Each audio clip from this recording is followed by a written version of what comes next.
and others. Yeah. And the next one I want to show you as well before I hand over to the Kamola is the Turkish inflation rate, quite fantastic in the past 5 years. So in 2022, we found that the inflation rate more than 60%.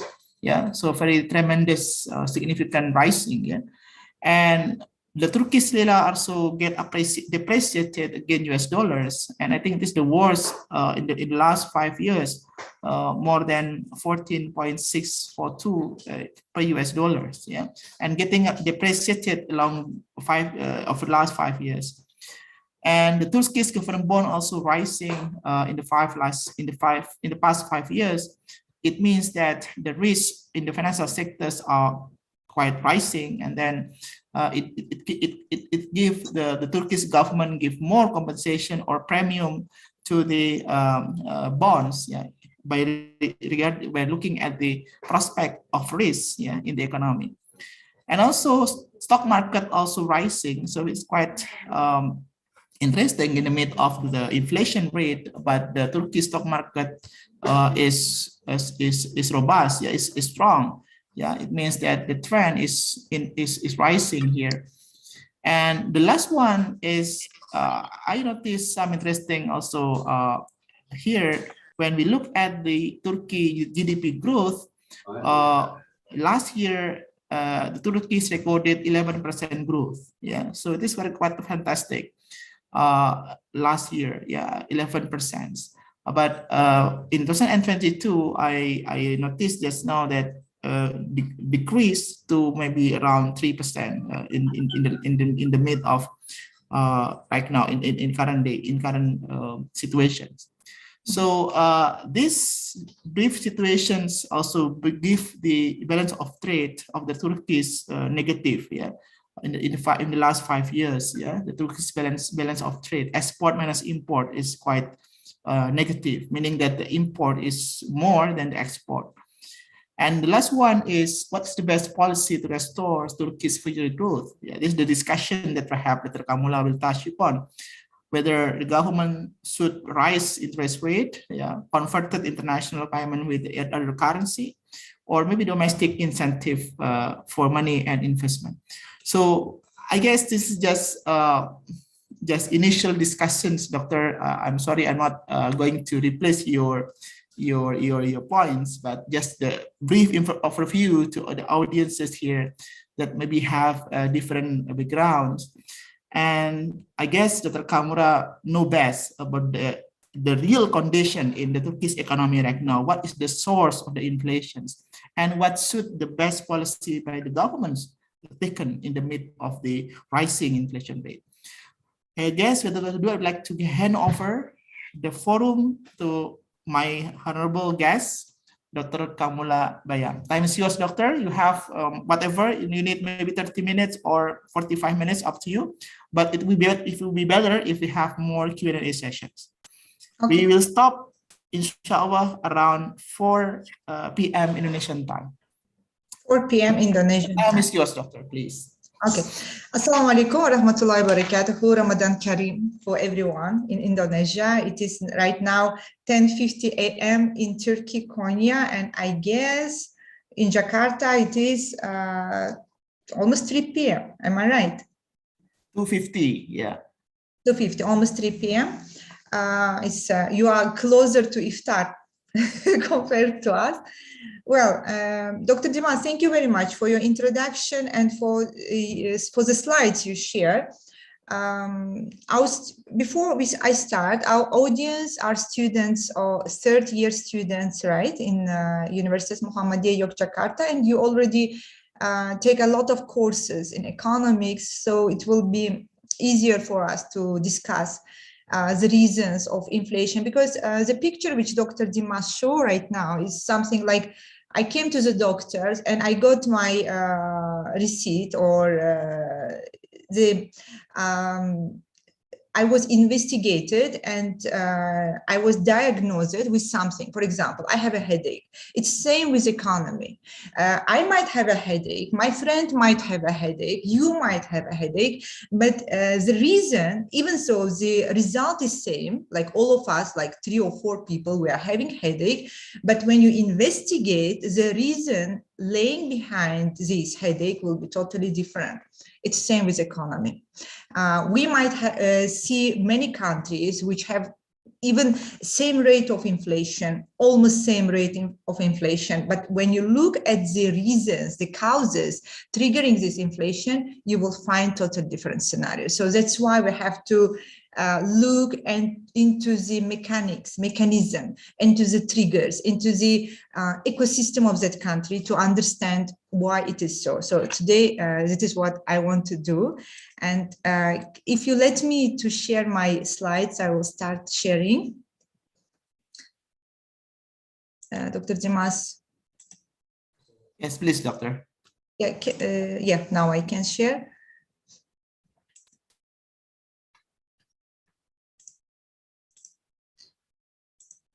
In case my slides are not moving, just let me know. So I will move to this mode, but I will prefer to move like this. So inflation in Turkey, policy and analysis is our main topic. We are going to look at the inflation in Turkey, and Turkey now may be a very popular country when it comes to inflation, as right now Dr. Dimas shows. Actually, Dr. Dimas, the sign you put here on the poster is really representing our inflation. The picture is exactly same. And the first time in many, many years, we are facing inflation, which is over 60%. Well, the outline of our presentation today, of our lecture today, will be as follows. We will look at the brief history of theories of inflation. To talk about inflation, we also have to look what are the theories behind inflation, what our classical economists were accepted as a reason of inflation, as a causes of inflation, and how it changed over time. Because we have to understand the time of classical economics was totally different until especially 1970s, because in 1970s we are totally in new phenomena, all the world in new phenomena, which is we are living in fiat monetary system. Even our international trade is based on the fiat monetary system. So to understand inflation, we have to also understand this type of phenomenon in history. We will review the competing or complementary theories of inflation. Therefore, we will look at the selected empirical studies of Turkish inflation. I especially shared them before 1980, since the infrastructure, economic infrastructure, that time was totally different. And after 1980s, when we have more liberal economy, when Turkey started to integrate itself, literally it opened itself to the world. Okay, and we will look at the overview of Turkish economy. It will be something same, a little broader to what Dr. Dimas shared. And I also want to have a very broad Q&A session with you. Before I start my presentation, if you have any questions, like if you want to clarify anything I put in my slides, please feel free. I will really appreciate the interactive session with students. Well, Bismillahirrahmanirrahim. If we look at the introduction, we will see that first of all, high and persistent inflation has been a major characteristics of Turkish economy for more than 2 decades. And several disinflation attempts since 1980 seems to have failed. So if we look again at economy, at a country as a human being, and for example, some people, they have chronic diseases, right? Like diabetics or arthritis, rheumatoid arthritis, something like that. So if you take Turkey as a human being, you will see that one of the chronic disease Turkish economy has is hyperinflation, it's inflation. In Turkey, it is commonly argued that sustainability of high and persistent inflation rates since the late 1970s has been fed by. So there are 10 reasons, mainly when you look at the literature. published since 1970s, you will find that one of 10 reasons mainly shown as a reason for the high inflation in Turkey. Number one, high public sector budget deficits. Sorry, doctors, for interrupting for a while. The slide is not moving, doctor. Not moving, right? Okay. Let me. Moving. Okay. 1 minute. And now? Now you can view my screen, right? Okay. I will continue like that. So number one reason is the high public sector budget deficits. Second is monetization of public sector budget deficits. Number three, massive infrastructure investments of the various governments, such as for the southeastern Anatolian project, especially to develop the southeast part of Turkey. And number four reason shown for the high inflation is high military expenditures associated with the geopolitical reasons. So you have to also understand this, that when we talk about inflation, it's not just one or two reasons. You have to understand also the geopolitical location of the country. So another reason is high military expenditures. Number five is political instability, which results in inflationary pressures due to populist policies that have ensued prior to each general election. When we continue, we'll see that number six reason is persistent inflationary expectations of economic agents. So it's not only what happened causing the inflation, but also what people are expecting. For example, recently, now I will go back to our slides, which also Dr. Dimas shared. He showed that it's not only in the last 5 years, it's in the Turkish economy. We face the highest exchange rate, and Turkish Lira lost its value a lot, especially in December, starting from December this year. So when you look at that, so when Turkish Lira, when your national currency, just think about this, that Indonesian rupiah is losing its value day by day, like every day. What inflation means, basically? Inflation means that your purchasing power is depreciating, right? It means whatever you can buy, for example, with 100 lira today, you are not able to buy the same item for the same amount of money next day. This is inflation, right? So what you do as an economic unit, as an individual, of course, you try to get rid of money. And how you get rid of money? By purchasing goods. So it's expectation. So and more you purchase goods, of course, the prices will go up. Higher the demand, higher are the prices, right? It's like economy 101. So another reason is expectation of people.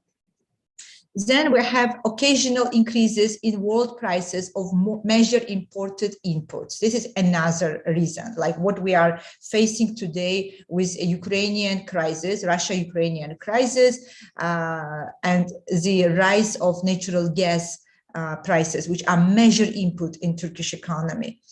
Then we look at the increases in regulated prices of public sector products, which are mainly used as input by the domestic private sector. Again, for example, increase of electricity prices, which is government decision. That will also increase the input. It will be cost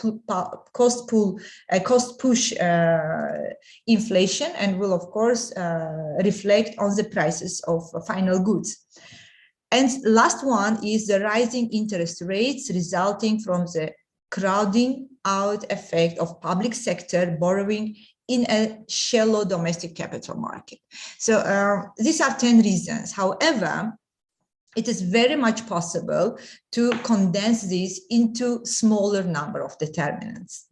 And this is actually what studies do in order to better understand the dynamics of inflation in Turkey.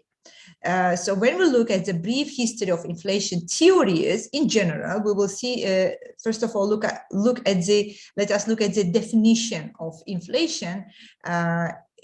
First of all, we have to understand that if the price of one good is raising, or prices of goods in the economy raised just once or twice in a year, we are not talking about inflation. We talk about inflation when the increase of prices is sustainable. Okay, so inflation is usually defined as a sustained increases in the general price level, not for one or two goods, but general price. But like, for example, in Turkey, when we talk about the consumer price index, we have a basket of 400 plus goods, and we look at the general increase of these goods. Only then we can talk about the increase of inflation, that a general price of goods has been increased. In the general price level for goods and services in economy, note that this definition excludes clearly one-time increases in the price level. So we are talking about sustainable, continuous increase in prices of many goods which are in basket. If equilibrium price level in a domestic market for goods and services rises continuously as a result of continued excess demand conditions in successive time periods, then economists speak in general about demand pull inflation. So we have two types when we divide inflation into groups, and mainly we will have demand pull inflation and we will have cost push inflation. So I guess you already know these terms, but just to recall, if firms' costs increase continuously, as in the case of rising wages, interest rates, taxes, imported input prices, which Turkish economy is a lot of relied to, or exchange rates, also one of the another problems, and I think it's one of the common problems when you look at Turkish economy and Indonesian economy, then some economists prefer to use the term cost push inflation. However, it's really difficult to tell that this type, for example, now we have 60% of inflation today in Turkey. It's difficult to say, was it demand pull inflation or cost push inflation? That's why mainly it will be hybrid. They will be interlinked to each other. So yeah, we have these two types, but mainly they will be interlinked in practice. Well, some theories include both demand side and supply side channels of feedback in explaining inflation. Therefore, we need other criteria besides demand pull and cost push to classify theories of inflation. There are many alternative possibilities to distinguish various types of inflation theories. For example, we may differentiate between short-run, long-run inflation. This is one grouping. Another is closed versus open economy models of inflation. If you are talking about the economy which is open, and today most of the economies in the world with the industrialization and globalization are open economies, and closed economy. You can give example as a post-Soviet Union countries. We can also differentiate inflation, like divided into low and high, low, high, or hyperinflation, perfect competition versus imperfect competition, market clearing or monopolistic market models, theories with assumptions of perfect and imperfect information, fiscal versus monetary theories of inflation.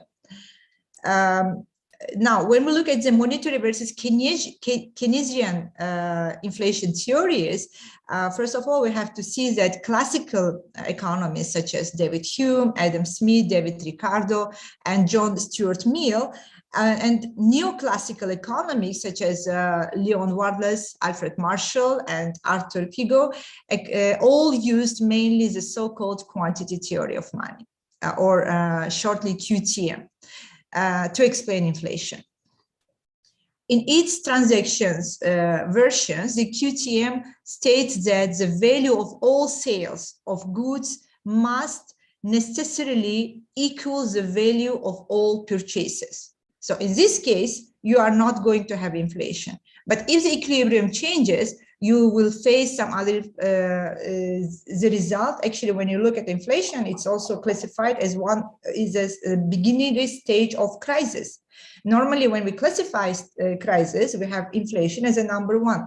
Right. After that, we will start to develop others, which will end when you scale them. The worst will be depression, which is a very prolonged recession in an economy, which we faced it in 1929 in U.S. economy. So, however, one of the problems in QTM model, when it's explaining inflation, mainly they will consider that economy is under the full employment. It means everyone is working and everyone is receiving wage. This is one of the shortcomings of this model. So O'Brien in 1975 argues that there are some differences between transmission mechanisms in classical and neoclassical versions of the QTM. The neoclassical model is based on the assumption of full employment, and it is characterized by a dichotomy between the real and monetary sectors. Real wages will be determined in the real sector or labor market, while nominal prices are a function of the money supply. Therefore, increases in the money supply increase the general price level by leaving the volumes of goods demanded and supplied, and hence real output unchanged. Again, when you look to the money supply, today we are talking about excessive, like quantitative easing. What is quantitative easing or money supply? When government creates money, right? It literally creates money. When you look in the older times, before 1970s, especially before the era collapse of Bretton Woods system, you will see that international trade was basically on the gold standard. So if you want to buy, if you want to import goods from overseas, you have to have enough stocks of gold or silver, the money with intrinsic value. However, one of my studies is monetary, like, do we have monetary easing? Like, if the question is, do we have monetary easing during times of gold standards? The answer is yes. When I studied for my PhD, my work was on the, one of the chapters was the role of gold as a monetary, as a money in the Islamic world. So you can see that, yes, so there are two ways to create money. Like during Osmanlı, for example, either you conquered new lands and you have new capital coming from that land, conquered land, or what you do, you just add another metal into gold or silver coins and you create more money. And always, this type of money creation ends up with what? With inflation. And actually, when you look, if you study, now maybe it's not our topic, but for you to study later, if you study the collapse of Khilafah, Islamic states, you will find a very close relationship between the strong monetary system and the collapse of Khilafah, which means that when they started to add another metals or create money of nothing in states, they started to collapse. Okay, that was one of my findings when I was doing my PhD. Some classical economics like David Hume do not assume full employment, and there is no room for dichotomy. According to Hume, an increase in the money supply does increase the general price level, which means more money in economy will lead to increase of prices if you do not increase the production at the same speed, okay? When we look at the Keynes' work in 1940, I think the title of his work was How to Finance the War. He developed a different demand-side model of inflation with price rigidities, mainly in the labor market. In his model of inflation gap, Keynes describes a redistribution process in which inflation acts like a pump that transfers income from wage earners who have a low propensity to save and a low marginal tax rate to the entrepreneurial sector with a higher propensity to save a higher marginal rate. So it's all classical approaches to inflation, and mainly they work until 1970s. Why 1970s? Again, if you can answer, maybe during our Q&A, you should understand why all these models are not working after 1970, because at 1970, the link between gold and US dollar, which was international reserve currency until that time and today, was diminished. Okay, we call it Nixon Shock. After 1970, which means we don't have international money, which is backed with gold. What does it mean when you have money which is not backed with gold? Means you can print as much as you want. There is no limit, no barrier for you to print money. So you are leveraging a lot on printed money, which is creating money out of nothing. Yeah, the only thing which is now backing the US dollar, we call it, it's military might. It's the power of country itself. When I was taking class in 2015, I guess, from Prof. Camille, Dr. Dimas, maybe you also attended Prof. Camille classes. I was wondering, at the time I was asking him, why then world still accepting, like in 1970, President Nixon suddenly at 9 p.m. Informed world that after today, it was in 15 August 1971, precisely, he informed the world that after today, US dollar is not linked, the link between gold and US dollar doesn't exist anymore. So my question was, then why world still accepting US money, US dollar as international reserve currency? And the answer is this, that before diminishing the link between gold and US dollar, US made agreement with Saudi Arabia that time, and today is the largest crude oil exporter, that Saudi Arabia will not sell its oil to any currency but US dollar. That's why we have another phenomenon after 1970, which we call petrodollar. So gold, USD is not backed by gold, but it's backed by petrodollar, because they have agreement with Saudi Arabia that Saudi Arabia will sell its oil only for US dollar. This is from where the power is coming.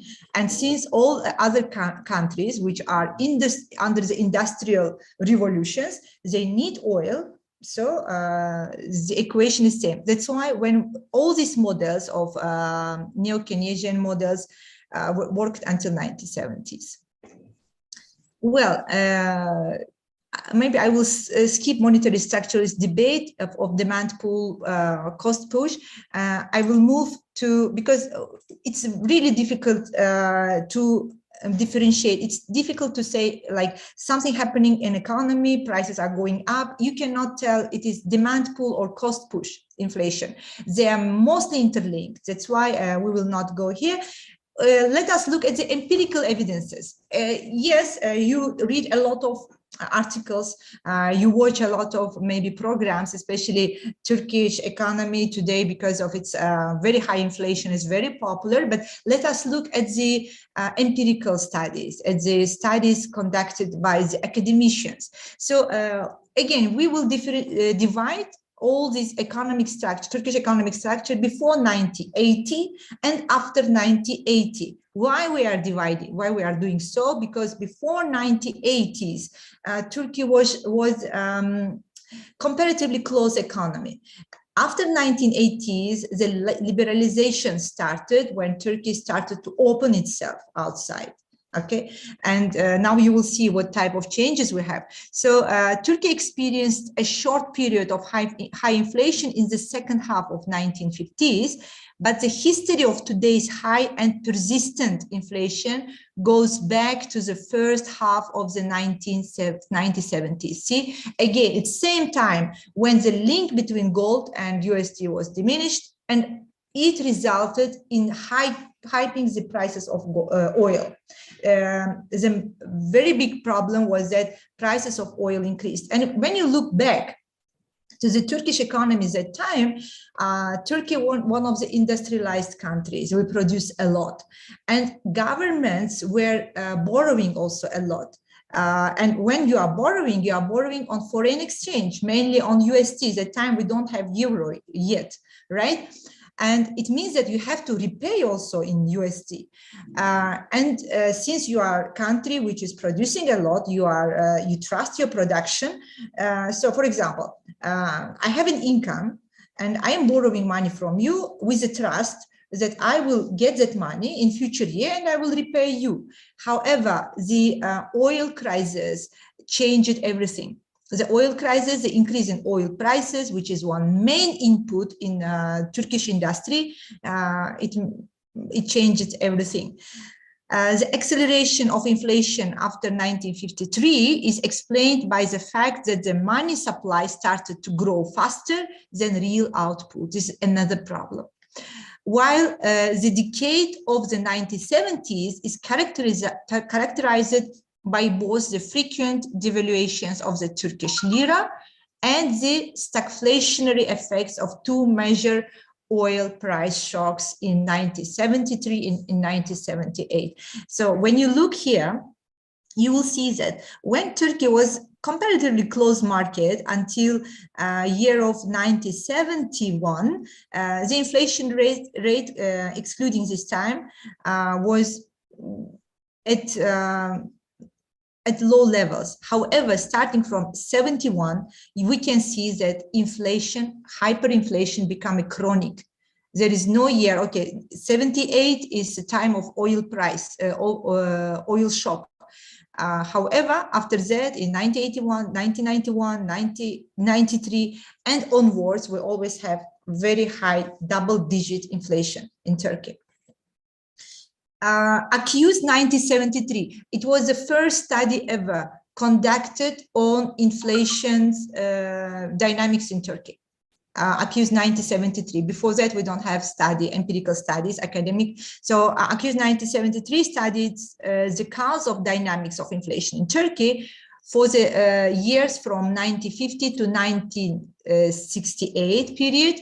He investigates the relations between the money supply and prices and concludes that inflation is not self-generating and it can be explained by the present and past changes in the money supply and real income. His further analysis shows that the monetary growth in Turkey is largely attributed to the expansion in the monetary base, which is more money supply, money creation or quantitative easing, which in turn is closely related to the agricultural price policies followed by the government through the state economic enterprises in the mid-1950s. He stresses that the political reason for these economic policies was the populist tendency of the first elected government after the transition to a multi-party parliamentary system in 1950. Before that, we have one-party system. Next study, Aksoy, in 1982, used Turkish annual data for the period of 1950 to 1979 and concludes that the relationship between the money supply and prices is not proportional, but depends on both the inflationary expectations. So for the first time, we have that not only actual things happening, but also expectations also will lead to the inflation. And the nature of foreign exchange availability. Furthermore, he finds little evidence on the cost push effects of relative prices, i.e., the relative price shocks work through the money supply mechanism rather than creating cost push pressure. Now I have to also highlight here that before in these years, Turkish economy doesn't have any other currency. The only currency was worked in the system was Turkish currency, which is Turkish Lira. However, in 1984, government issued act which permits citizens to have in a local bank to have a US denominated foreign exchange accounts. So that is another issue. That is because when I was in Malaysia, I spent like, I don't know how it's Indonesia, maybe Dr. Dimas will share with us later, but in Malaysia, you cannot open for a USD account in bank. The only option, you can open a ringgit account and also gold account, which was recently introduced after IFSA. But in Turkey, starting from 1984, you can have foreign exchange or mainly US dollar account, which we will see what happened in recent years, how it, especially like a couple months ago, how it can also affect the inflation in country. I will mention about that later. So in the late 1970s, two major phenomena seemed to contribute substantially to the increase in inflationary pressure in the financially repressed Turkish economy. First, the fast domestic credit expansion, when governments start to borrow to grow. This is one problem. You can always, to understand better, you can always think as a person. You might grow with the money you already have, or you can grow with borrowed money. But the problem will arise when you cannot repay the loan on time, on maturity. And of course, interests you have to pay. Domestic credit expansion, particularly to government and public sector enterprises. And second, the sharp recession caused by the foreign exchange shortage, which in turn stemmed from two oil price shocks. So this is until 1970s, until late 1970s. Now we will look to the second phase of Turkish inflation, which we can extend up to date. Sources like from 1980s and 1990s. We have a lot of literature on for this period of time. Why? Because first of all, we have data. Now we have some organizations which are providing statistics, which makes able academicians to conduct research. And the sharp acceleration of inflation in 1980 and the increased availability of statistical data for shorter frequencies after 1980 appear to have contributed to this enrichment in the empirical literature. So one of the main literature conducted by Öniş and Özmucur in 1990 is a common starting point to survey the studies on causes of Turkish inflation after 1979. And they use monthly data from 1981 to 1987.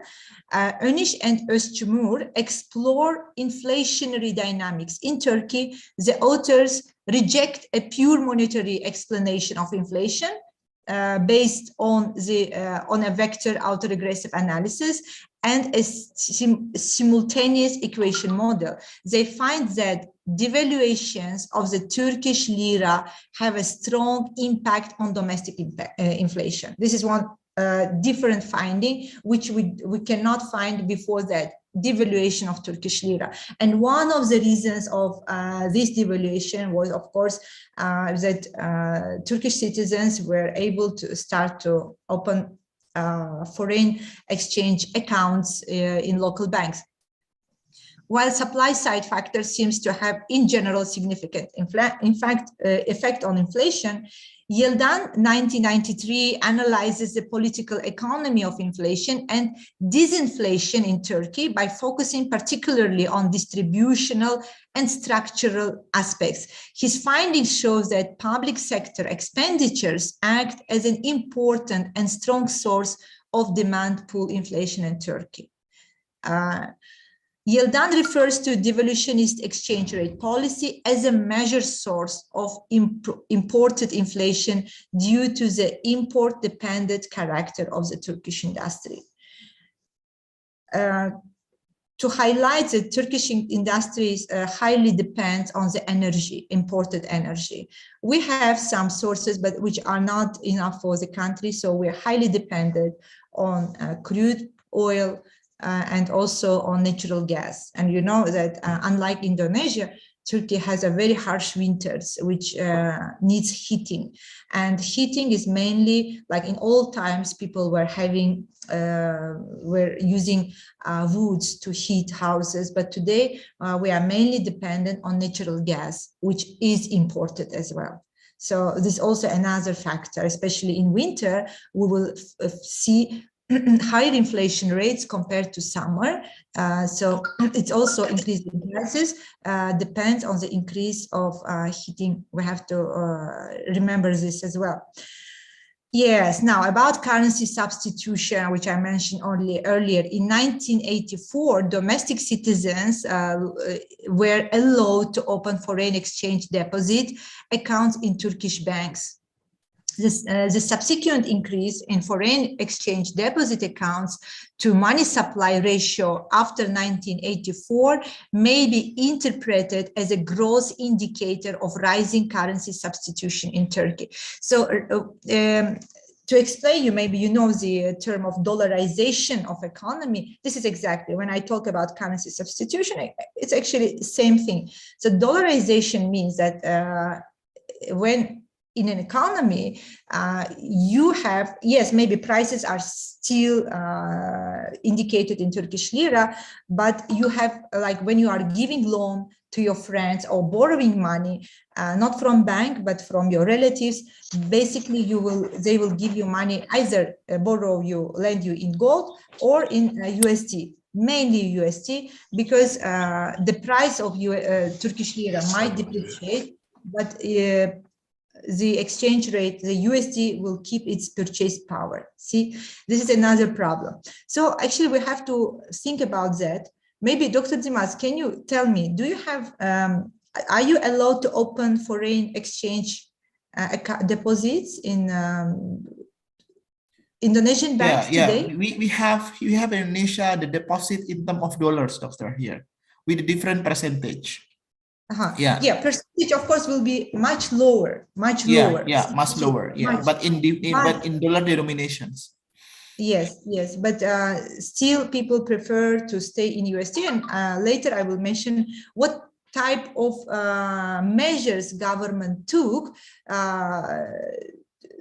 to discourage people open account or encourage people to stay in Turkish Lira. Okay, actually that was, I will show also graph, and I will show what happened when and how the price of Turkish Lira gets stronger. The capital account liberalization in 1989 also seems to have contributed to this development. In the presence of strong currency substitution, it is theoretically expected that the exchange rate instability significantly increases and that the government's ability to collect seigniorage revenue is limited.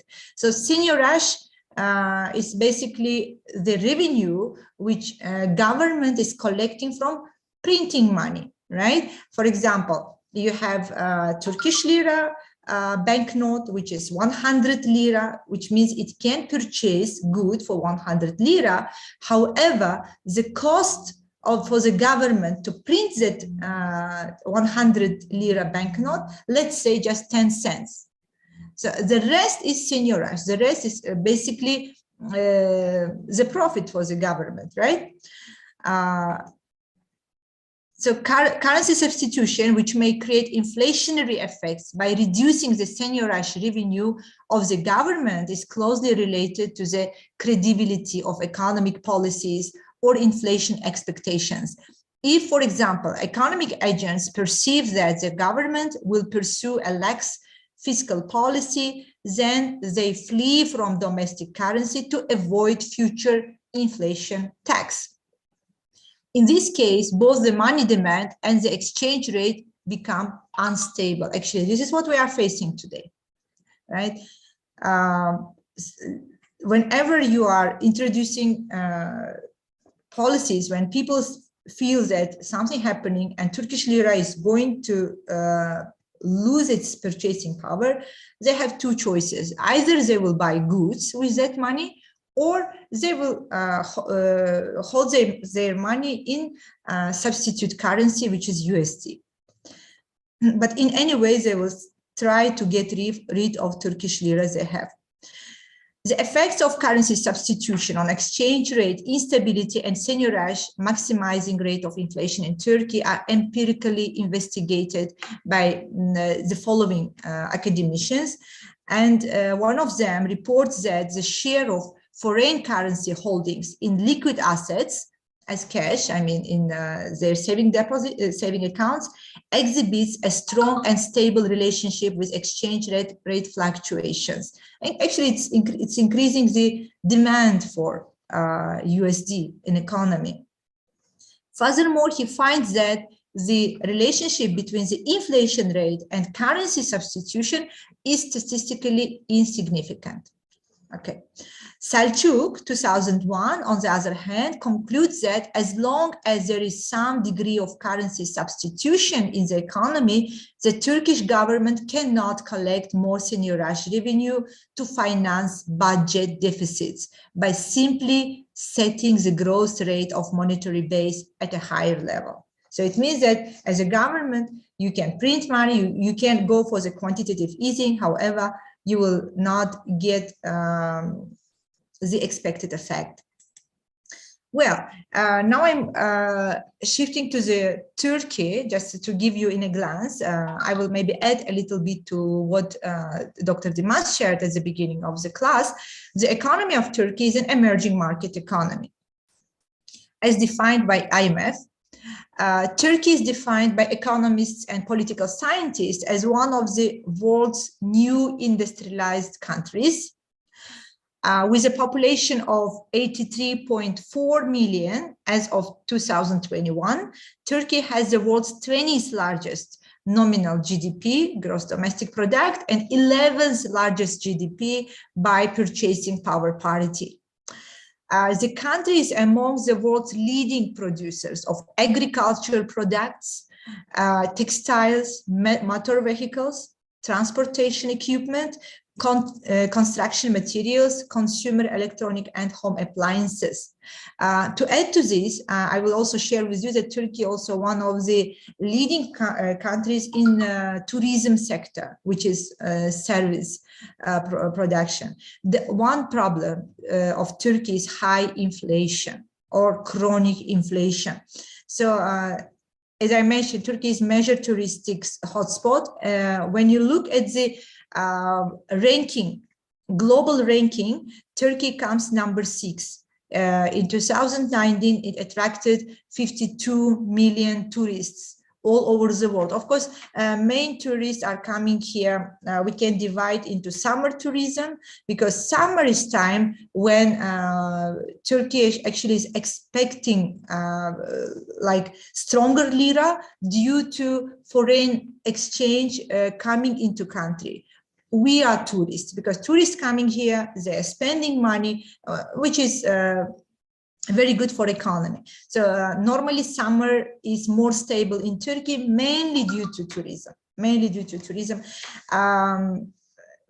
so Turkey is number 6 globally when it comes to the tourism sector. And it's very,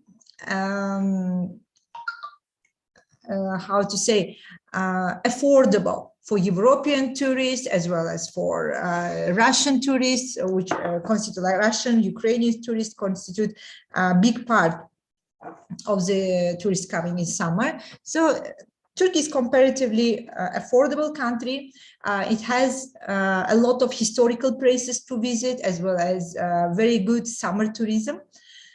Well, of course, it creates another door for the revenue. Well, current account deficit and foreign currency debt.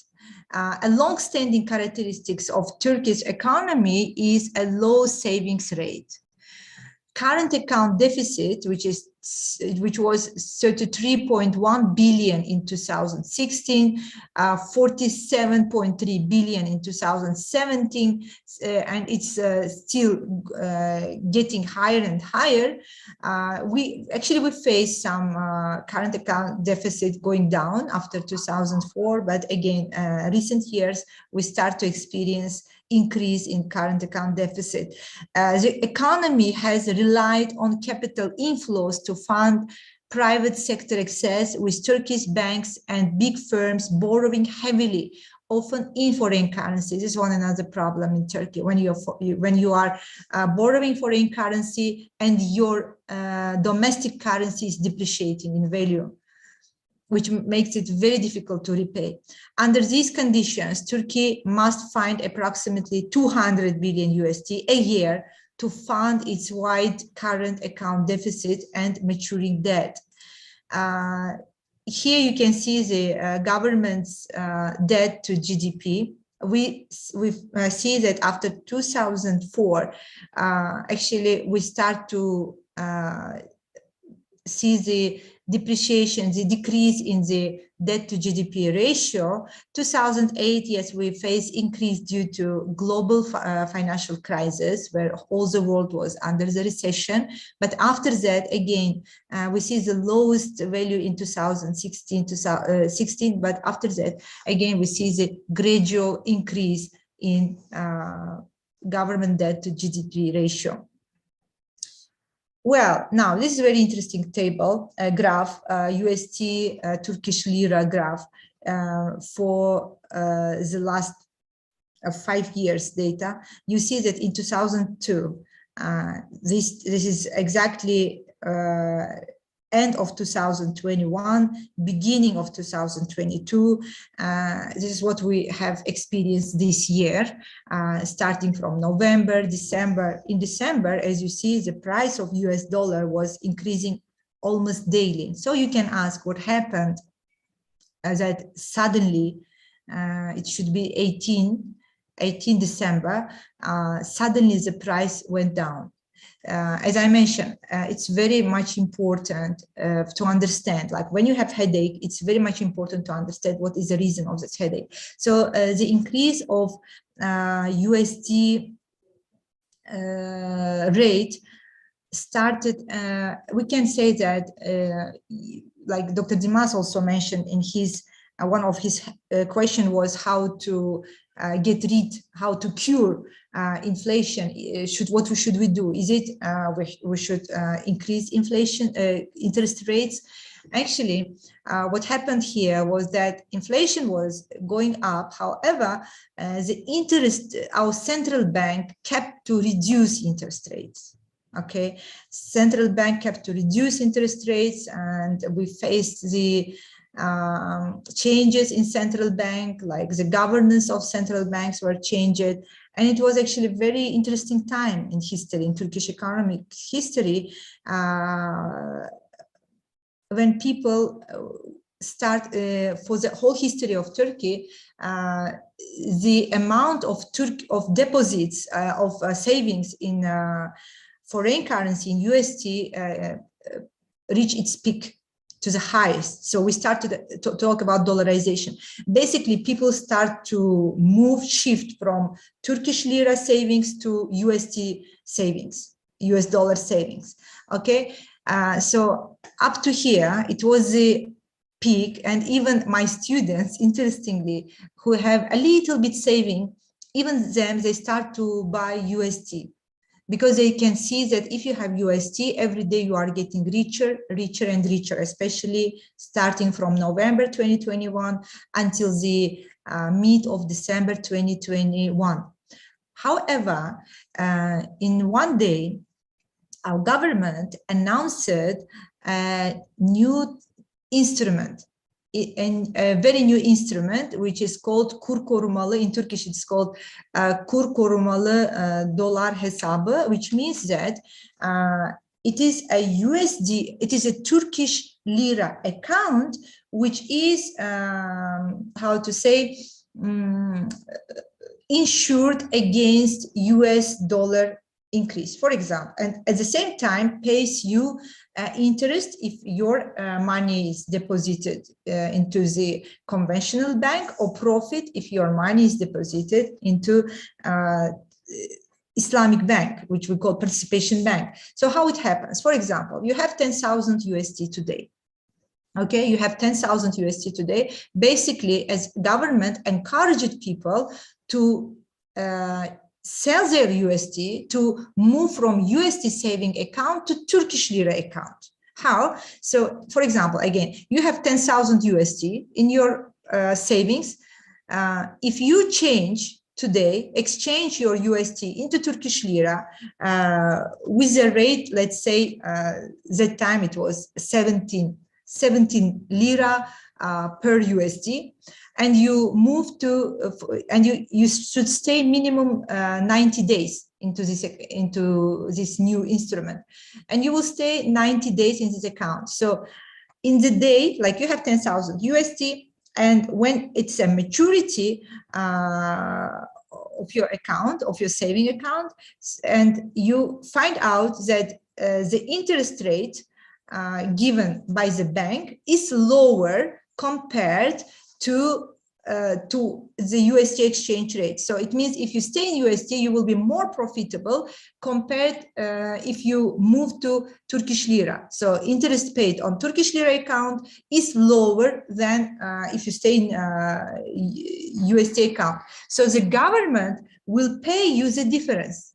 That was the case, okay? So the government guarantees you if the Turkish Lira will depreciate, we will top up what you lost, okay? So it's a kind of guaranteed account. It's very new type of instrument. Does it work? Yes, it worked. Yes, it worked. People start to move. So what does it mean? Once you are moving from USD account to Turkish Lira account, means you are selling USD, right? Literally, you are selling USD. And higher the supply, lower is the price. So once people start to sell their USD in the market and buy back Turkish Lira started to appreciate. So we see the appreciation of Turkish Lira in this period. To add to that, also we have to mention that it's not only people selling of Turkish Lira, but also central banks sell big amounts, which are some debates. Some people, economists, say that what was statistically reported does not represent the actual sales, but it's all just speculations. So we just stick on what was given by statistics. So there was also huge sales, significant sales by central bank in this point of time. So after that, we start to see that from its record, almost 19 Lira. So actually, you know how it happens. See here, like it was in December 14, Turkish Lira was 14 Lira. Like one USD was 14 Lira. December 15, one Turkish Lira, one USD was 15 Turkish Lira. December 16, like it was going day by day. So we were telling that in 19 December, one USD will be 19 Turkish Lira. 20 December, one USD will be 20 Turkish Lira. It was like going day by day.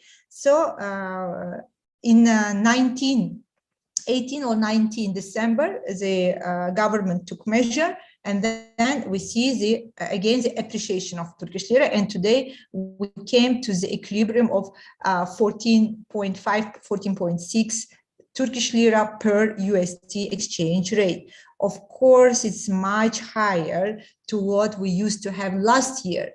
Last year, if you compare to the last year prices, we face increase of 100%, because last year, this time in April, Turkish Lira, one USD was 7 Turkish Lira. See, it's we are facing actually 100 increase, which of course will affect the prices. As we mentioned earlier, Turkey depends a lot on imported energy, imported inputs for production, because not everything is produced here. Yes, we are industrial country, but we also depend on the inputs which we import as well. When you look at the consumer price index, or TÜFE, annual, you see that this year, this month, April, we are facing the highest. Actually, in March, we got 61.14% of inflation, and expected, beklenti means expected, önceki means previous, expected inflation for the April is also same. Well, we can see that starting from the November 2021, coming here, the inflation rate started to raise. It was 21% first. Then in December, we faced 36% inflation.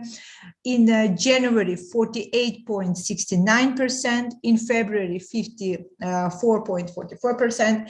And in March, it came to its peak, which is 61.14%. If you ask how we are living as citizens, how we feel that, we feel it a lot. We feel it a lot because inflation means you are literally getting poorer. You are getting poorer, which means, yes, the nominal money you have is still same, but how much it can purchase, it's significantly lower. For some products, even so, the aggregate is 61%, but for some products, we have inflation more than 100%. And it's especially products which you use in your daily life. The price of oil is increasing tremendously, which of course will affect, because you know, when you study economy 101, we have inelastic demand, we have elastic demand, right? When we talk about inelastic demand, like a price of oil is inelastic demand.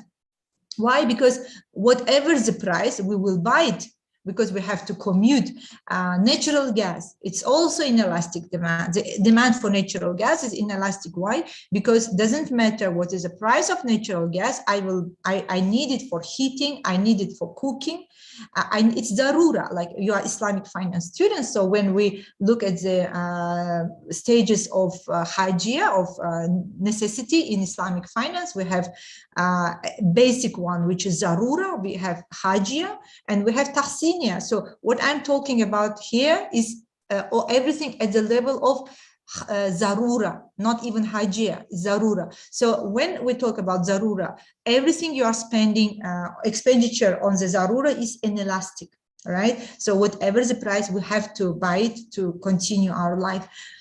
To show the graphical increase, which you know, statistics is interesting field. When I show you in table, it doesn't really gives much impression, but when I put it in graph, it will show you the real scenario, the real tragedy of inflation. See, it's just 1 year difference. I'm giving here from April 2021 up to April 2022. So you can compare what's happening. And actually, it's exactly what's happening to, like Dr. Dimas mentioned again in his slides, one of his slides mentions that Turkey is upper middle income country, and that per capita income per year is 10,000 USD. This one is not anymore, Dr. Dimas, not anymore. Like in USD, it's not anymore, because we are not receiving our salary in USD. We are receiving in Turkish Lira, which is depreciating in value.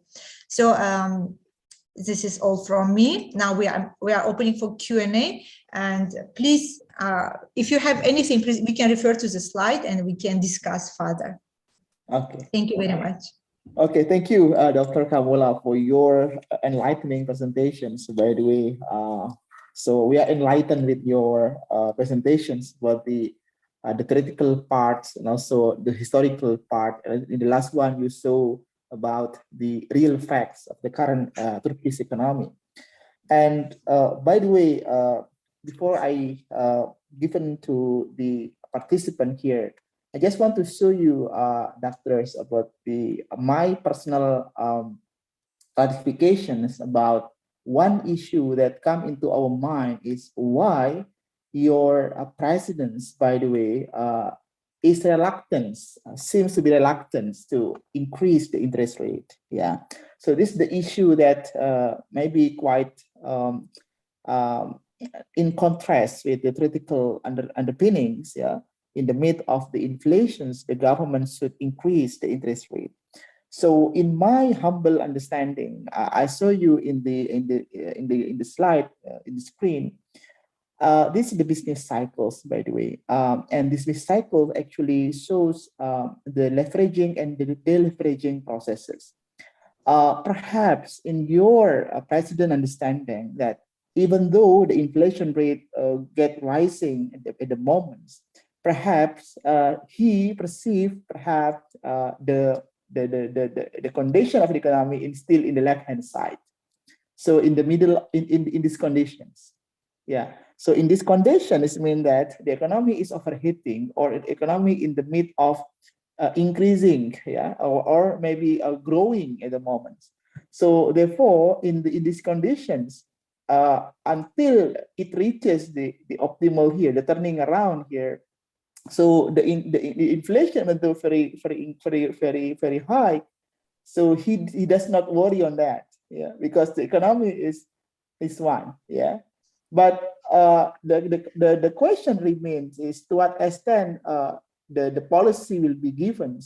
I guess that we have to look at these conditions, yeah. These conditions, by the way, in terms of the inflations, we have to look at the tolerable limit of shocks, because in the economic point of view, we have to commit with the tolerable risk in the economy that can be absorbed, yeah, in the midst of exogenous shocks. You frequently mention about the imported inflation or imported goods and services, and you mentioned about the expectation, whatever. So I guess that perhaps your president understood that the inflation rate is still in these positions. Yeah, in this position, I mean that in the intolerable shocks. So even though it's 60%, it's not too dangerous, according to him, perhaps. So unless the inflation has been maybe reaching more than the upper threshold, I mentioned about upper threshold. So it means that the economy is going to be materialized in terms of shocks, or getting to crisis or stagnations. So actually, we need your little bit analysis, Doctor. Why interest rate is not going up right now? This is the issue, by the way. Why the president reluctant to increase under the reason of Islamic finance or Islamic economic? Because he seems that interest rate is going to be close to riba, and then it will dangerous to the economy. But the inflation is quite high. So whether you have any personal or maybe analysis behind his stance, yeah. And the second one, Doctor, another interesting point is that why in the current conditions, why the central bank seems to be not credible? I mean, quote unquote, so many governor, yeah, has been changed frequently, yeah, so that it will create some untransparency and uncredible policies. So to what extent the government can intervene the policy of the central banks, so that the independency issue of central bank is not there, yeah. So I think these two issues came into my mind so far. So whether it is the main source of the current inflation that's going to be tremendously increasing time by time. Yeah, I need your clarification that actually before I hand over to the participant here. I think they have so many questions. Please, Doctor. Actually, Dr. Dimas, you point to the most important, I would say cause. I would say cause of because according to some economists, it's not only inflation currently in Turkey; it's a kind of crisis. Well, why interest rates were not increased? Actually, all these hike in the table, which I showed previously, maybe I share it again. When we look at what happened to USD dollar recently, sorry, where is my presentation? We see that suddenly the price of USD dollar started to go up, right, from this table.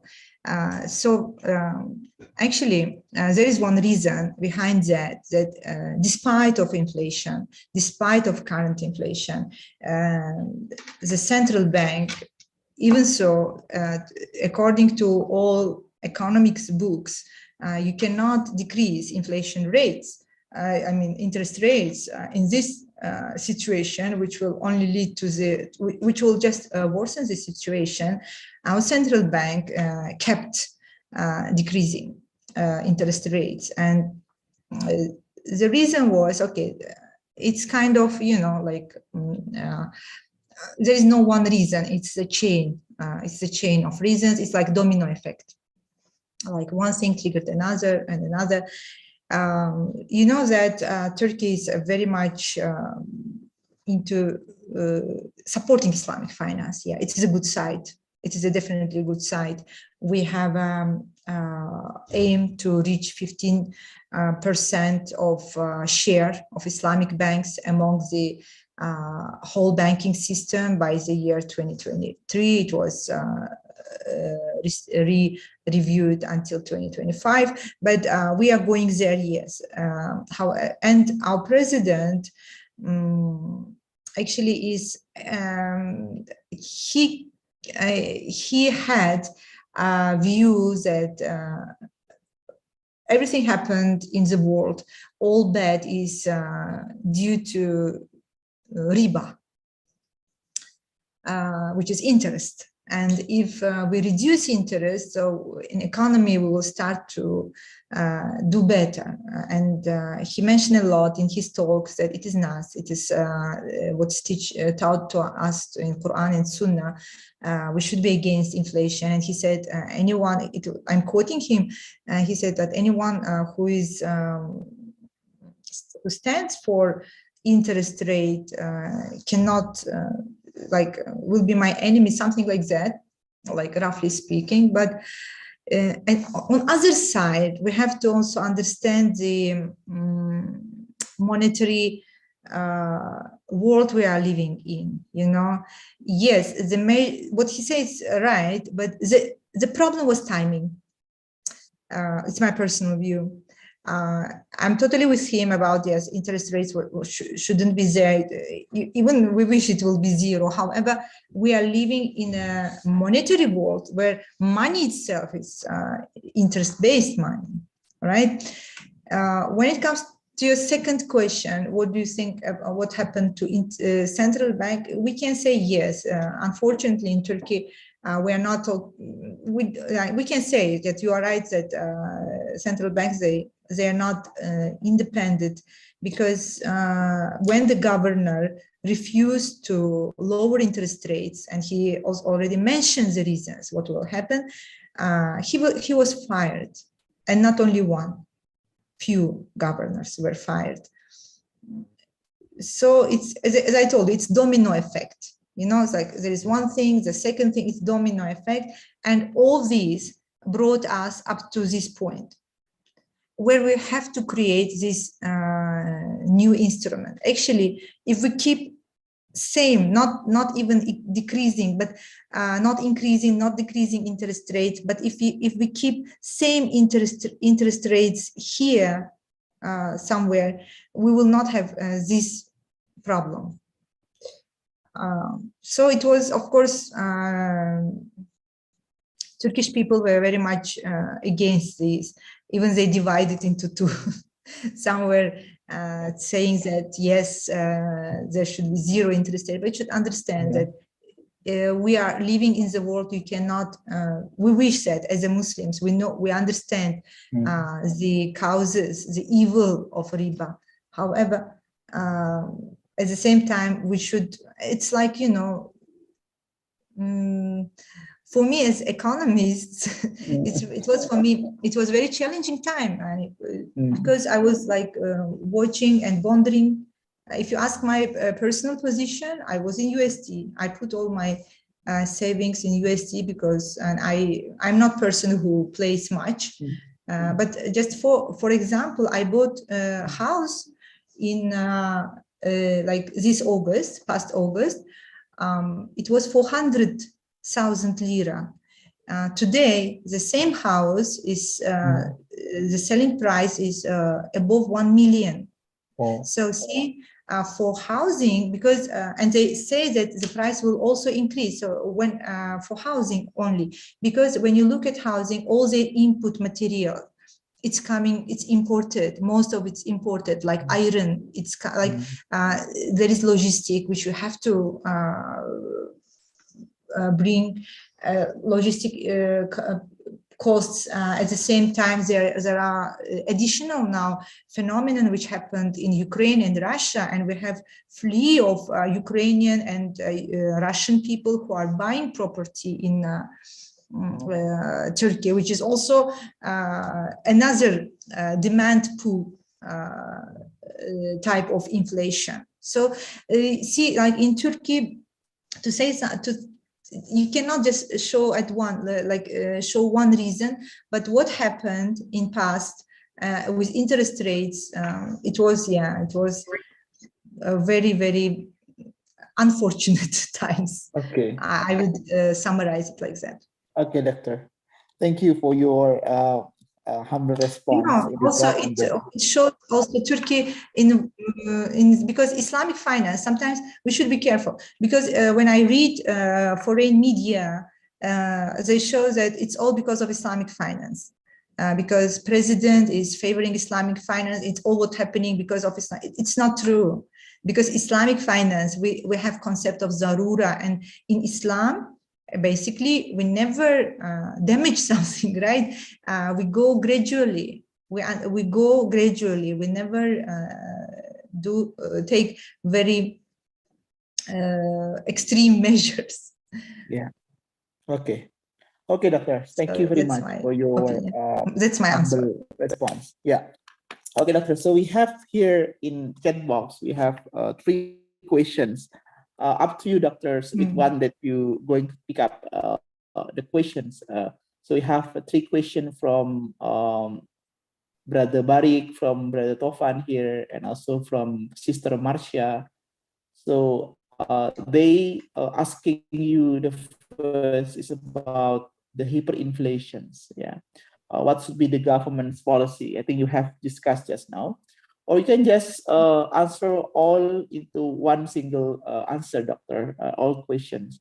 The 3 questions, I guess they have the same points. What the policy of the government should be. And also the second question is, how about the dollarizations? Yeah, dollarizations in regard on the inflation. Do the dollarization here as the trigger effects to the inflation? Yes. Yes, please, doctor. So, okay, about dollarization, I already mentioned, yes, it was one of the main reasons, because once you start to shift from your domestic currency, from your local currency, which shows less trust on your domestic currency. And again, we have to highlight that many inputs in Turkish economy are imported. Even so, we are a producer country, we are industrial country, but we are heavily relying on inputs, on parts, some parts, for example, chips, which are imported. So the price, higher dollar means higher production, will lead to the higher production cost. And of course, higher production cost will end with higher prices, which is inflation, right? So that one is yes, so dollarization. And I already mentioned what was the trigger which increased dollarization, and we reached our historical record number of saving accounts in USD, and what measures government took, which is introducing new type of instrument, which help people to shift from USD to Turkish Lira savings. This is one. It is for Tofan, Mr. Tofan Barik. I think Mr. Barik. He says there was a statement that political instability has been one of the reasons that caused inflation in Turkey. And the question is, how big the impact caused by political shocks on inflation, both in Turkey recently? Okay, how big, I cannot tell you number, but political instability. When I was mentioning about the reasons of inflation, one was, yes, we have inflation caused by the high prices of inputs, such as imported inputs, such as oil price and natural gas, mainly when we talk about Turkey. But we also mention about expectation. So political instability will lead to the negative expectation. So people will start to expect something negative, which will mainly what they do, they buy, they hoard, right? Like what happened during COVID. Of course, here we also have to mention, but that one is global. It's not only for Turkey, it's a global phenomenon, what happened after COVID, because during COVID, we were locked down, but after the end of COVID, people start to spend. It's also another, but I'm not talking about, I didn't talk about this because it's not only a Turkish case, it's a global case. But what happened during COVID, I can tell you that how it affected housing prices, because government gave,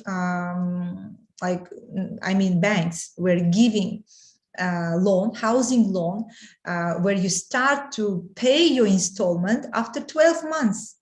So it really boost the demand for houses. So it means that now you have the house for 12 months for free. So what happened? People bought houses. I have many friends who are bankers. They bought houses, and after 12 months, they sold them. So the price appreciated. They give it for rental. They get rental income. So they had a very good profit. So we were expecting after 12 months, once people will start to sell the houses, the price will go down. But no, it didn't work that way. It's still going up. So this is about political instability. We cannot measure one of the factors, the measure of how many percentage, but it is one of the significant factors. When the empirical analysis was conducted, they found that political instability is one of the significant factors which has impact on inflation, and it's mainly connected to expectation. So I have one more question again from Brazil, I think, Tofan. If your country talk about riba, maybe they can pay off your credit in dollar first, because it has. So that's why we cannot talk about totally riba-free economy, because as you said, correctly state here, our money itself is riba-bearing money. Right? So another one from Alifa, Sister Alifa. Assalamu alaikum, wa alaikum assalam. My name is Arifa Rohman. My question, to me, what economic concept is currently used by Turkey, considering that Turkey's halal tourism is growing? What do you mean by economic concept? Do you mean Islamic or conventional? Is it your question? Perhaps the policy, doctors, what the policy that's taken by the government to promote the tourism in Turkey, perhaps. When it comes to tourism, Islamic halal tourism is one of the components, but I mentioned that Turkey is number 6 when it comes to tourism, number 6 in the world, globally, not only in the region. And it is open not only to Muslim tourists. Of course, we have a lot of Muslim tourists, especially from Malaysia, Indonesia, Gulf countries, who are mainly coming to visit Istanbul, like Hagia Sophia, Cappadocia, all these places. But we have also summer tourism, which is people coming from Europe, Russia, Ukraine, Germany, many European countries to spend their summer here, because Turkey is a relatively cheap country. When it comes to the tourism, it has same standards as Europe. I will not mention now one by one, but for halal tourism, so government is supporting all these. It's all supported. However, we can mention, we can add this, that government is to discourage people from consuming alcohol and tobacco products. Government is increasing taxes on them. on this product. So this one of the measures government take. But you know, Turkey is secular country. Secular country, which means constitution and religion, they are separated. I mean, ruling of country and religion is separated by constitution. So it's secular country. So we have to also keep this in mind. Even so, 99% in statistics of Turkish population is Muslim. But if you come to Turkey, you will see that you will feel sometimes you are in Europe, unless you go to very conservative cities like Konya, for example. That's why I come to Konya. Okay. I think there is Ridwan raising his hand. Maybe. Okay, please, Ridwan. Time is yours, Ridwan. Keep the question short. Yeah. Thank you, Pak Dimas, and thank you, Miss Kamola. I'm sorry, my English so bad. Ini could you turn on the camera, Naufal? Ridwan, could you turn on the camera so we can see your face? That will be great. Langsung aja, Pak. What is the view in Turkey and about cryptocurrency and a metaverse world? Is the halal or haram? And okay, it's one very popular question of very popular question of Z generation.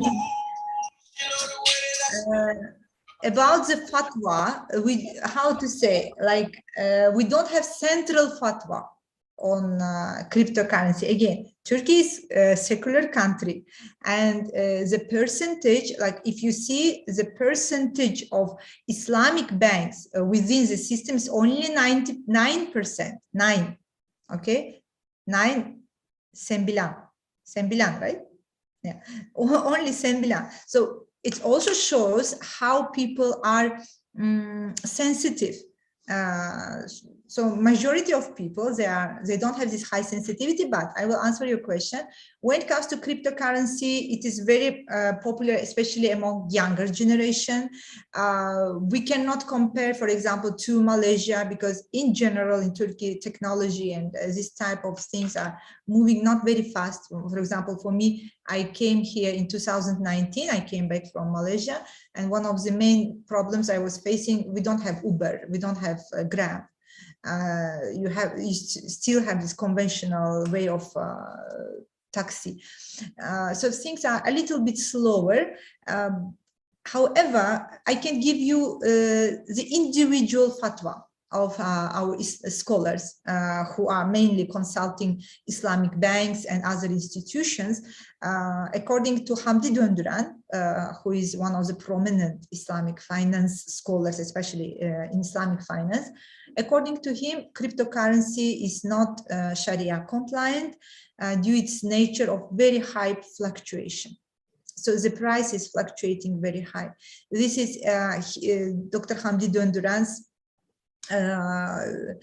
fatwa on cryptocurrency. However, again, people, when they are dealing, they are actually, I have one colleague who has deposited, who bought Bitcoin a long time ago, and now that generated some, the money his initial investment increased a lot. Now he was asking another Sharia scholar who is also teaching with in our university, Dr. Necmettin Güney.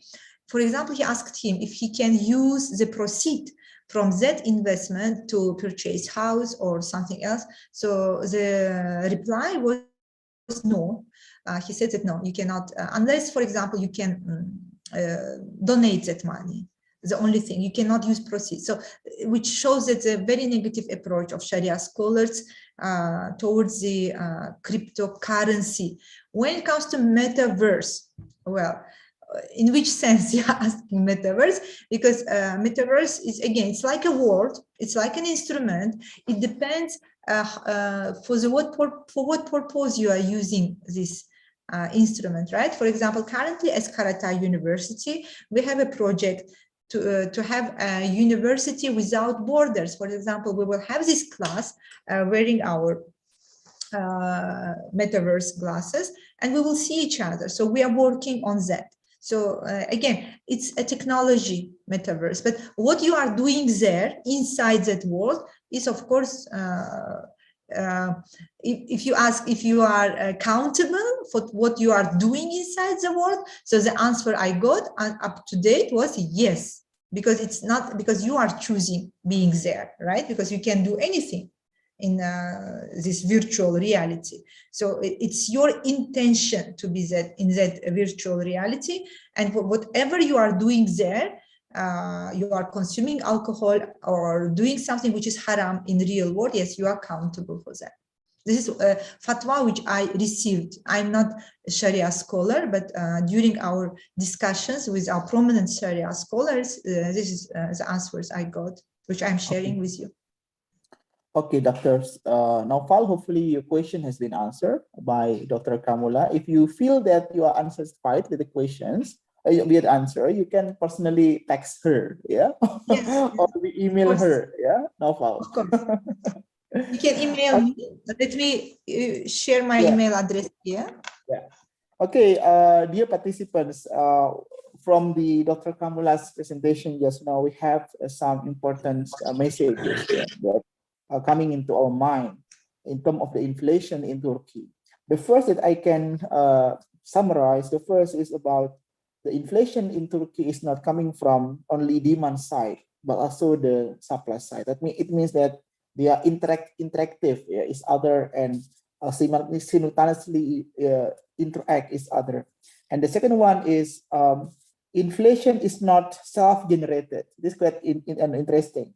It means that inflation is coming from inherent unstable financial system. Yeah. So I also remember what Prof. Kamil mentioned about the many creation without nothing. Yeah, or just without any underlying asset. Yeah, so that inflation is created by their own, not because of the good or services that go beyond, but it is because of unstable inherent in the financial system. And the third one, if I can notice from Dr. Kamola, is about the low level of saving. So it's very interesting actually, because in the macroeconomic perspective, you remember perhaps, dear students, that the saving is equal to the investment. So in the equilibrium of national income, if we want to increase our national income, we have to ensure that we have a certain amount of level of investment. And investment here coming from such level of saving. Yeah. Therefore, the country that has a high level of saving, usually the level of investment will be quite high, and regardless what interest rate they have, they will be survived. And the fourth one is about the imported goods and services coming into Turkey. So we have understood right now that the inflation in Turkey, not only just core inflation, because if you talk about inflation, we have to differentiate three components of inflation: core inflation, administrative inflation, and volatile inflation.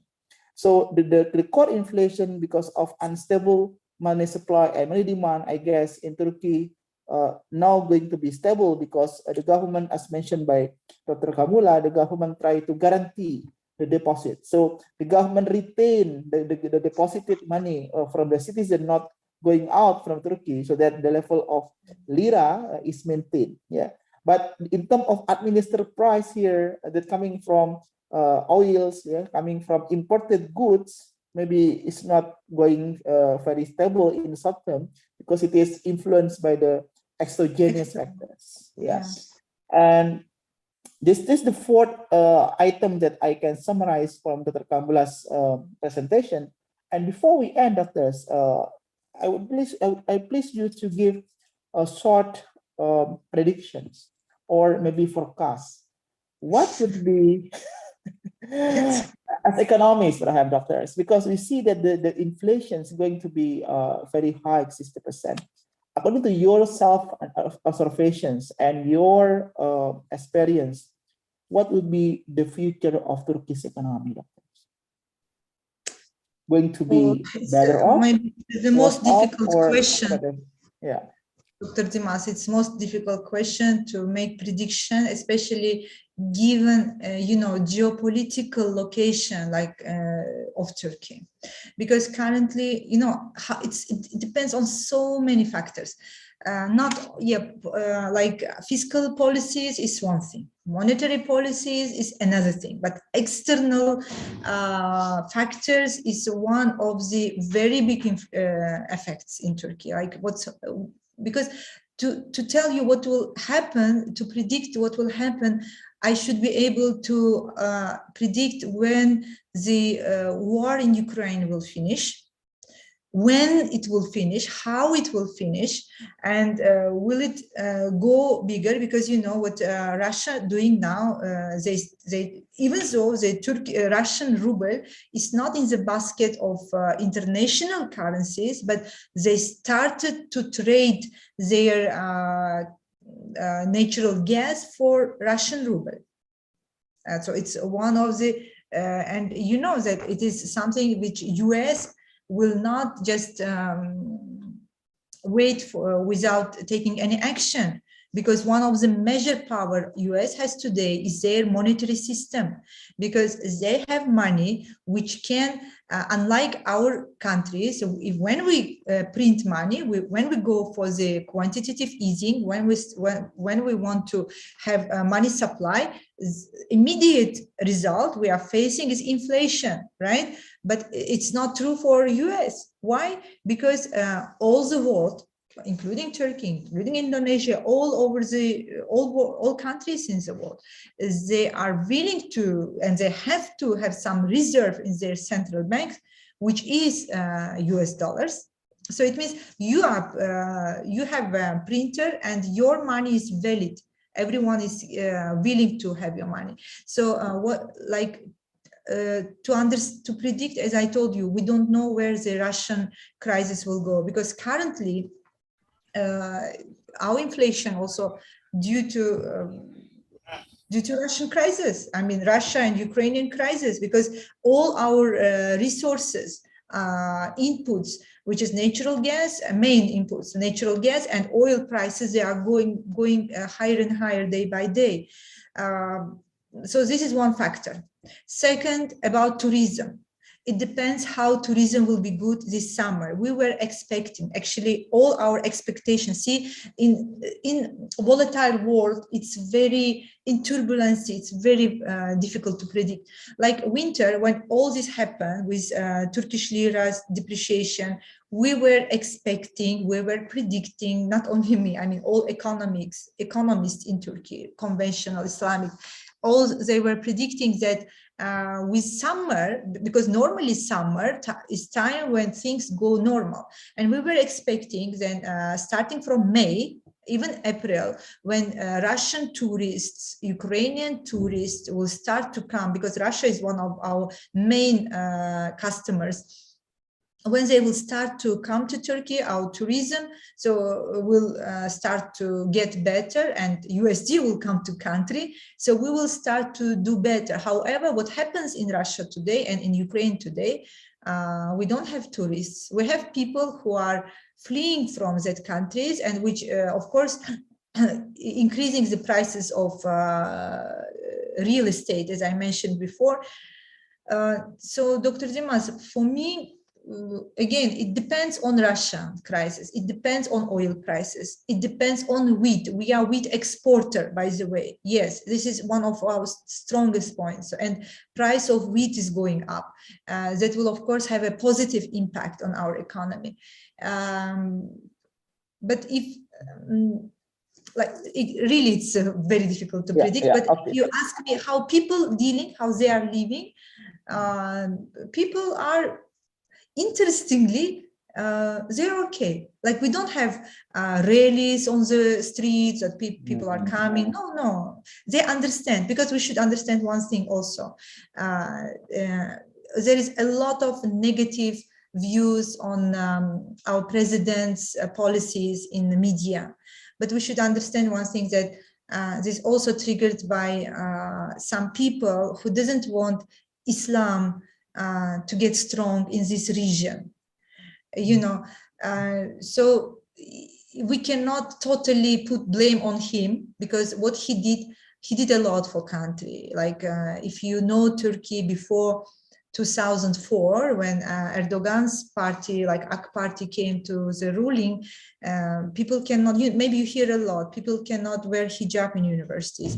Those who are wearing hijab cannot work in public, in government states. Even if your child is in the army, you cannot visit mother who is wearing hijab. Like, we have a lot different problems which will never be given to foreign media, and foreign media, it's a lot of manipulated. That's why you should see from inside. That's why people, they know what they went through that years, and what they say is this: we are okay with high prices, but we don't want to go back to that years when we cannot live our religion freely. See, so sometimes there is a price, and people are not really, yes, of course, as I mentioned, our life, we are getting, the purchase power is getting lower. This is true. This is what inflation brings, but it's not only because of fiscal policies. There are a lot of other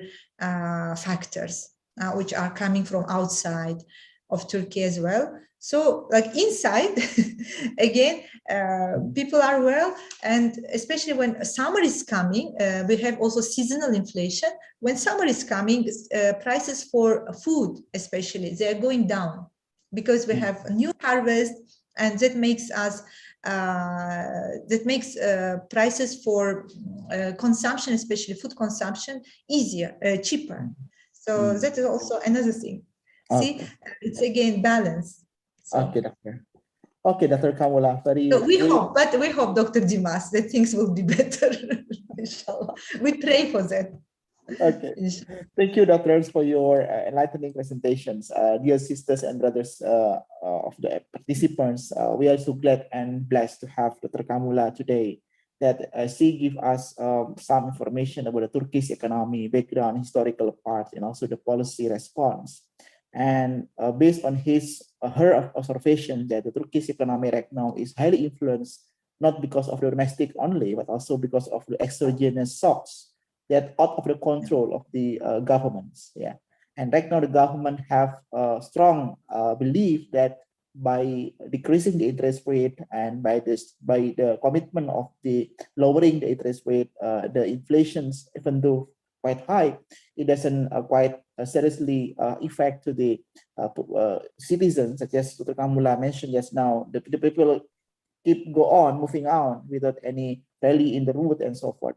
But my personal understanding, even though whatever Dr. Kamola mentions, we need to understand the counter-cyclical policies. I mean that we have to look at the current inflation, in which position in the business cycles, whether the inflation is in the new normals or in the process of rising to the turning around points, or maybe going to go down, or it means that heading to the stagflation. So it need to be mapped or identified clearly. Otherwise, we cannot identify what the best policy response that the government must do. And the second one is, according to the Milton Friedman's, he said that the inflation is monetary phenomena. So whatever condition of economy, the inflation will be there. Yeah, we cannot avoid the inflation, but we only can mitigate or manage the inflations to what level in which the level of purchasing power parity of the people is not quite hardly disturbed by the inflation. So by that, I would like to again thank you very much to Dr. Kamola, my good friends, for the available time given to us. And by the way, doctor, we are heading to the iftar break in the next few hours. Yeah, 1 hour ahead, we'll have break iftar. So we need to close. May Allah accept your fasting. Yeah. For us, we have 7 hours more. Like, wow. Yeah. Okay. Okay. Okay. With that, we thank the Kamola, and let me close these sessions by thanking to Dr. Kamola again and reciting Hamdalah together. Alhamdulillah Rabbil Alamin. Thank you very much, Doctor, for your generous time. And see you again, all the participants. With that, I close. Wassalamualaikum warahmatullahi wabarakatuh. Thank you, Doctor. Thank you. Yeah. Thank you. Thank you. Assalamu alaikum. Wassalam. And happy Iftar.